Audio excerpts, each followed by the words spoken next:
Hello dear students, Learn Tamil Quickly. Google Hindi Academy Learn Tamil Quickly கிளாஸில் 31 வந்திருக்கோம். தமிழ் எழுத்துக்கூட்டி படிக்கிறதுக்காக KV ஸ்டூடெண்ட்ஸுக்கும் பிரவேசிகா ஸ்டூடெண்ட்ஸுக்கு 50 mark Tamil இருக்கிறதால அவங்களுக்கும் தமிழ் எழுத்துக்கூட்டி படிக்கணுன்ற எல்லா குழந்தைங்களுக்கும் போட்டுக்கிட்டு இருக்கோம். அதில் நம்ம உயிரெழுத்துக்கள், மெய் எழுத்துக்கள், ஆயுத எழுத்து, உயிர்மெய் எழுத்துக்கள் பார்த்துக்கிட்டு இருக்கோம். அதுக்கப்புறம் தமிழில் ஓர் எழுத்து சொற்கள் பார்த்தோம். அதுக்கப்புறம் தமிழில் ஈரெழுத்து சொற்கள் அதை பார்த்துக்கிட்டு இருக்கோம். அந்த வகையில் ஆ, ஆ, இ வரைக்கும் நம்ம ஈரெழுத்து சொற்கள் பார்த்துட்டோம். இப்போ ஊ வரிசை 2 எழுத்து சொற்கள் அதை நம்ம பார்த்துக்கிட்டு இருக்கோம். ஊ இன் உண், உணவு உண், உண்பது அந்த மீனிங்கில் வருது.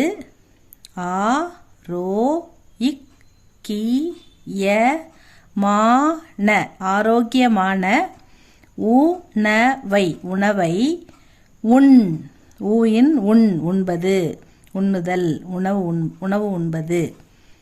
Eat healthy food.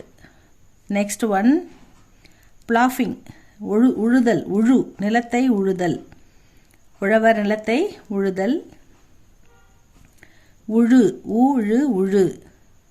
விவசாயி, விவசாயி.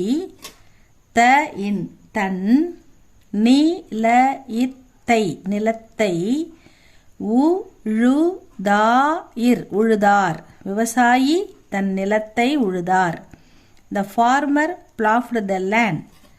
Next one உடை, உடை நாம் உடுத்தும் உடை, ட்ரெஸ். உனது, உனது. உடை, உடை. அழகாக, அழகாக. இருக்கிறது, இருக்கிறது. உனது உடை அழகாக இருக்கிறது. Your dress is beautiful. Next one,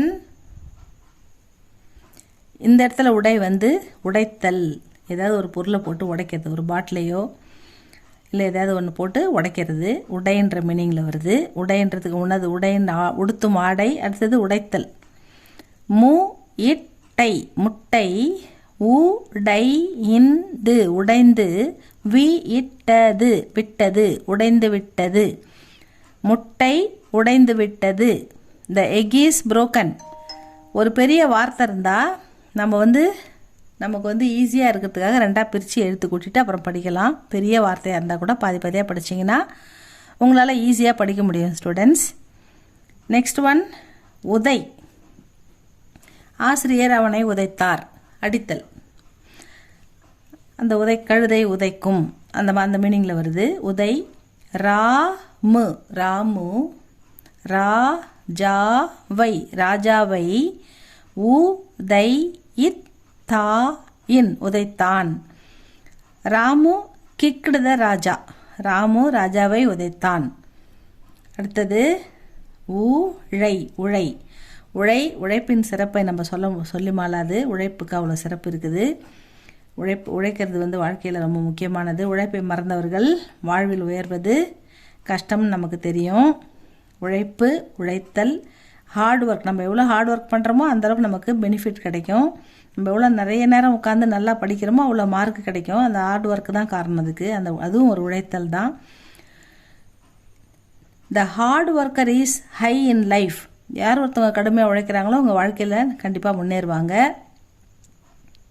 உழைப்பவன், உழைப்பவன். வாழ்வில்.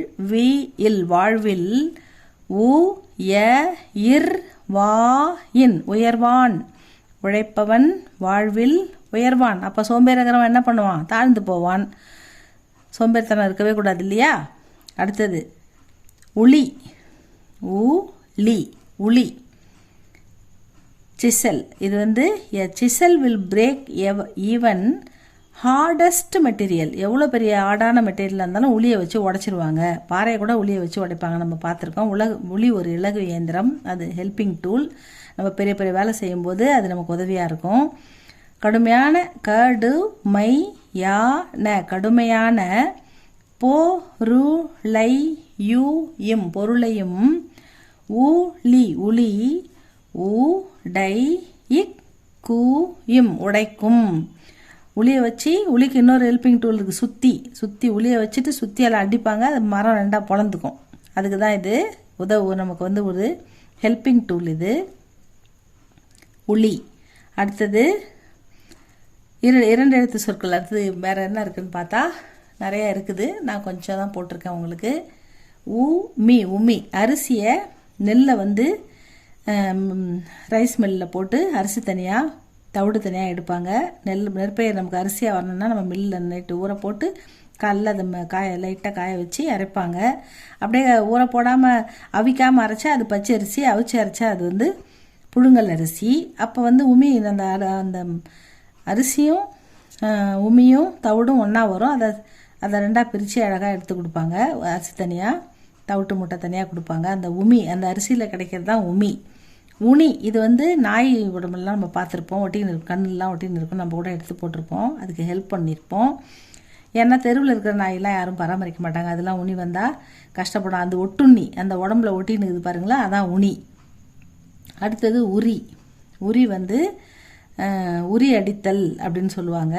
உரிக்கிறது, அதாவது இது என்னென்னா ஒரு திருவிழாவெல்லாம் நம்ம தமிழ்நாட்டில் வில்லேஜெல்லாம் அழகாக திருவிழா நடக்கும்போது உரியடித்தல் அப்படின்னு ஒரு விளையாட்டு இருக்குது. அது என்ன விளையாட்டுன்னா, ஒரு பானைக்குள்ளே பரிசு பொருள்லாம் வச்சுட்டு உயரத்தில் தொங்க விட்டுருவாங்க. கீழே இருந்து வீரர்கள் அதை எக்கி கரெக்டாக குறி பார்த்து கண்ணையும் கட்டி விட்டுருவாங்க. அடிக்கும்போது அதை கரெக்டாக அடிச்சிட்டாங்கன்னா அந்த பரிசு பொருள் அவங்களுக்கு கொடுத்துருவாங்க. இதுக்காக நிறைய பேர் ட்ரை பண்ணுவாங்க, இது நம்ம பார்த்துருக்கோம். அதான் உரியடித்தல் உரி. இது வந்து தேங்காய் உரித்தல் அது சொல்கிறோம் இல்லையா, அந்த மாதிரி உரிக்கிறது. அடுத்தது உலை கொதிக்குது அரிசி போடுமா அப்படின்வாங்க, அந்த மாதிரி கொதிக்கிறது தான் உலை. ஃபர்னஸை கூட உலைன்னு சொல்லுவாங்க. அடுத்தது உரையாற்றுதல் அப்படின்னு சொல்லுவாங்க. ஆசிரியர் நன்கு உரையாற்றினார் அப்படின்னு சொல்லுவாங்க. அந்த மாதிரி உரையாற்றுதல், உரைநூல் எழுதுதல். அதுக்கப்புறம் வந்து டெக்ஸ்ட், அதை கூட உரைன்னு சொல்லலாம். அதுக்கப்புறம் இந்த பெரியரா போட்டால் இது வந்து கவர் பண்ணுறோம் இல்லையா, கவர், அதாவது அந்த உரை போடுதல். புக்கு நோட்டுக்கெலாம் உரை போடுறது உரை, கையுறை காலுறை அந்த மாதிரிலாம் சொல்கிறோம் இல்லையா. கையுறை போட்டு க்ளவுஸ் போட்டுக்கிறோம் இல்லையா, அந்த மாதிரி உரை. அந்த உரைக்கு வந்து இந்த ரை வரும். உமி, உனி, உரி, உலை, உரை. இது எல்லாமே வந்து ஈரெழுத்து சொற்கள், வரிசை சொற்கள். இதுக்கடுத்து நம்ம வந்து அடுத்த வீடியோவில் அடுத்த எழுத்துக்கு பார்க்கலாம் ஸ்டூடெண்ட்ஸ். அதுக்கப்புறம் வந்து சென்டென்ஸ் படிக்கலாம். சின்ன சின்ன கதைகள் கவிதைகள் எப்படி எழுதுறது எப்படி படிக்கிறதுன்னு பார்க்கலாம். தமிழை நல்லா சரளமாக எழுதவும் படிக்கவும் கற்றுக்குங்க ஸ்டூடெண்ட்ஸ். இது உங்களுக்கு யூஸ்ஃபுல்லாக இருந்தால் லைக் பண்ணுங்கள், சப்ஸ்கிரைப் பண்ணுங்கள் ஸ்டூடெண்ட்ஸ். தேங்க்யூ ஃபார் வாட்சிங்.